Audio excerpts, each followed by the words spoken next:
Halo semua, kami dari kelompok 6. Pada kesempatan ini, kami akan menjelaskan mengenai teori hoteling. Penjelasan tentang teori hoteling merupakan tugas dari mata kuliah Ekonomika Spasial. Kami dari kelompok 6 yang beranggotakan 4 orang, di mana yang pertama saya sendiri, Saida Hadin. Yang kedua, Sri Rizky Boru Pasaribu. Yang ketiga, Nur Saida Zendratu. Yang keempat, Azizah Putri Abdi. Outline yang akan dibahas pada pertemuan kali ini yaitu pertama teori hoteling, yang kedua yaitu pemilihan lokasi, yang ketiga kelemahan teori hoteling, yang keempat adalah studi kasus dari teori hoteling. Teori hoteling adalah strategi dua industri yang bersaing baik dari segi lokasi maupun harga produknya yang bertujuan memaksimalisasi laba pasar. Tujuan analisis model hoteling adalah menganalisis strategi lokasi dua industri yang bersaing merebut suatu wilayah pasar. Latar belakang munculnya teori hoteling, yaitu teori ini muncul dari kelemahan teori Weber yang bersifat homogen, di mana pada teori tersebut beranggapan jarak dan bahan mempunyai harga yang sama tanpa memperhitungkan biaya keseluruhan. Teori hoteling pertama kali dikemukakan oleh Harold Hotelling.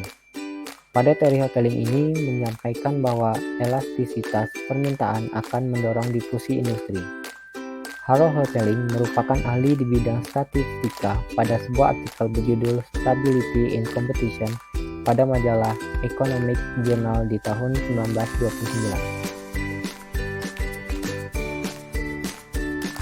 Berikut ini adalah biografi singkat dari Harold Hotelling.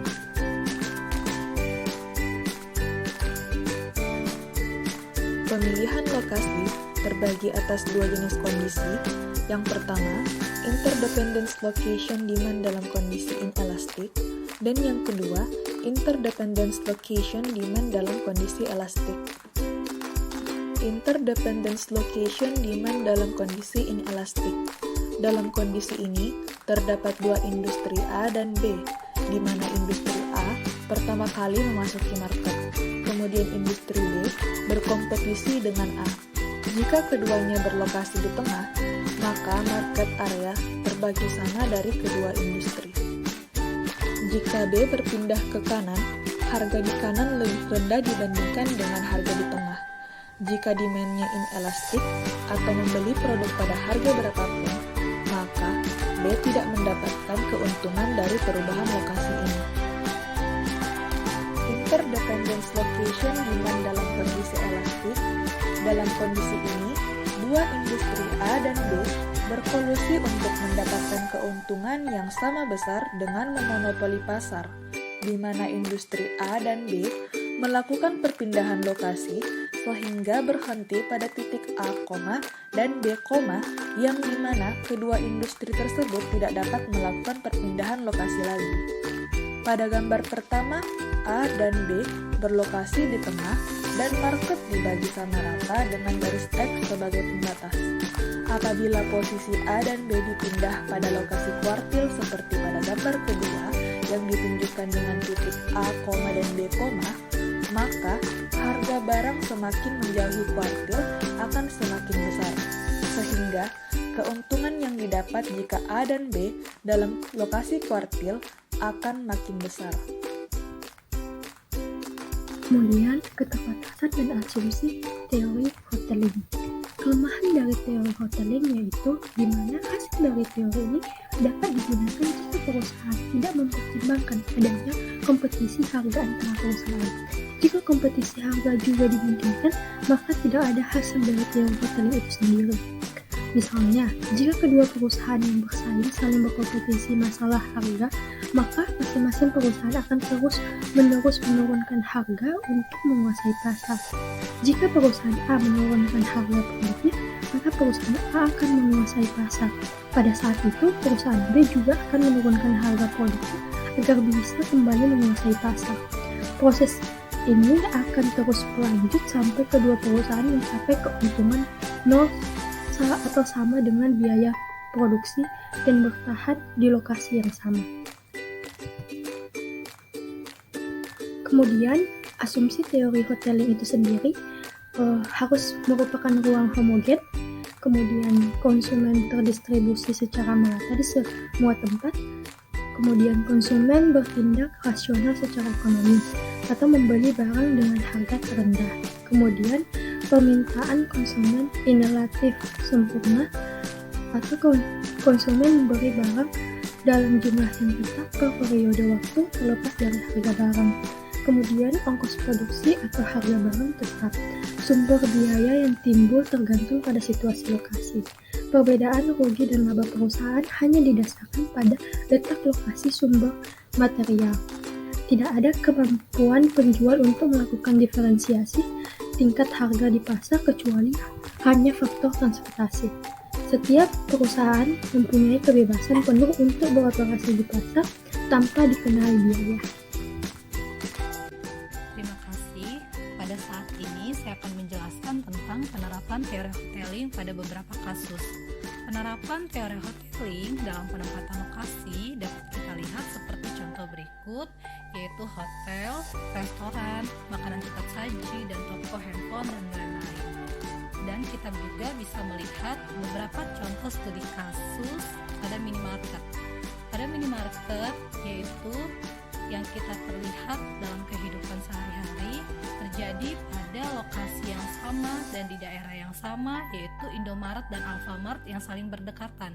Bahkan Indomaret dan Alfamart itu saling bersebelahan atau berseberangan. Dan kenapa Indomaret dan Alfamart berdekatan? Karena yang mereka tuju konsumennya ada di sana dan akan mempengaruhi konsumen yang akan berbelanja ke tempat yang sama. Dan dari harganya juga hampir sama. Namun secara persaingan mereka secara sempurna. Dan beberapa juga contoh studi kasus yaitu di tempat hotel, di mana terkadang terjadi di lokasi perkotaan yang besar atau terjadi di daerah-daerah yang sangat perkotaannya maju. Di dalam satu tempat itu atau lokasi hotelnya dari hotel satu ke hotel kedua atau dari hotel yang sama, terkadang konsumen melihat dari hotel tersebut, dari hotel yang berseberangan atau saling berdekat, mereka memiliki daya tarik dan daya persaingan yang sehat. Dan dari konsumen itu melihat dari bagaimana ketertarikan konsumen untuk berkunjung atau mendatangi hotel tersebut. Dan dari kehidupan sehari-hari juga sering kita lihat seperti kita berbelanja ke pasar untuk memenuhi kebutuhan sehari-hari, kita melihat kebutuhan pokok tersebut itu juga saling berdekatan. Ketika kita membeli semisal sayur dari tempat penjual satu dan kedua itu sama, dan mereka pun sering menawarkan dari berbagai harga yang sama juga. Dan begitupun dengan makanan-makanan jajanan pasar yang sering kita terlihat di pinggiran jalan. Dan banyak hal yang bisa kita temui dari contoh penerapan teori hoteling tersebut. Selanjutnya, faktor-faktor yang mempengaruhi penentuan lokasi kasus. Yang pertama, lokasi toko harus ditentukan. Menurut Coxdon, Britain 2004, lokasi toko harus dipilih agar dapat mencerminkan kebutuhan kelompok pelanggan yang telah didefinisikan sebelumnya. Dan yang kedua, penentuan lokasi sangat penting. Keputusan lokasi sangatlah kompleks. Biaya bisa sangat tinggi. Hanya sedikit fleksibilitas sesaat lokasi telah dipilih, dan atribut-atribut lokasi mempunyai dampak yang besar terhadap strategi, sehingga lokasi riset yang telah merupakan faktor penentu bagi keberhasilan fairy tale. Dan yang ketiga, pemilihan lokasi harus dipertimbangkan. Ini juga merupakan hal yang paling penting dalam mempengaruhi penentuan lokasi kasus tersebut, di mana pemilihan lokasi memerlukan pengambilan keputusan yang panjang karena dalam pemilihan lokasi terdapat banyak kriteria yang harus dipertimbangkan. Kemudian, hal yang harus diperhatikan dalam beberapa penerapan teori hoteling, ini kita lihat dari beberapa kriteria yang harus diperhatikan sebagai demand, ukuran dan ciri-ciri populasi, persaingan, akses transportasi, ketersediaan parkir, lingkungan di sekitar toko, biaya properti, dan lama perjanjian. Jadi ketika kita mengunjungi lokasi tersebut, contoh yang dari tadi minimarket, yaitu ketika kita mengunjungi pasar, ketika kita mengunjungi minimarket, ketika kita mengunjungi hotel atau tempat penginapan, kita melihat dari ciri-ciri populasi tersebut itu mendukung atau tidaknya. Dari persaingan juga ketika kita melihat dari akses transportasi. Ketika kita berkunjung ke tempat penginapan, semisal hotel, apakah akses transportasinya itu dapat dijangkau atau tidak, dan ketersediaan parkir di daerah lingkungan itu apakah memiliki ketersediaan parkir yang aman atau tidak, dan lingkungan di sekitar toko yang dapat menjamin keamanan di sekitar pasar yang kita kunjungi, di sekitar toko yang kita kunjungi, dan biaya properti dan lama perjanjian. Begitupun hal yang membuat suatu lokasi memiliki daya tarik secara spesifik. Aksesibilitas suatu lokasi adalah suatu kemudahan bagi konsumen untuk masuk dan keluar dari lokasi tersebut.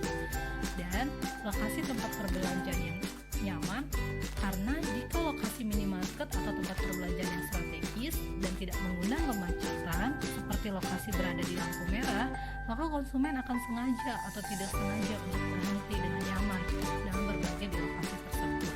Jadi hal-hal ini yang harus sangat penting diperhatikan bagi kita ketika kita berkunjung pada minimarket, pada pasar, dan pada hotel.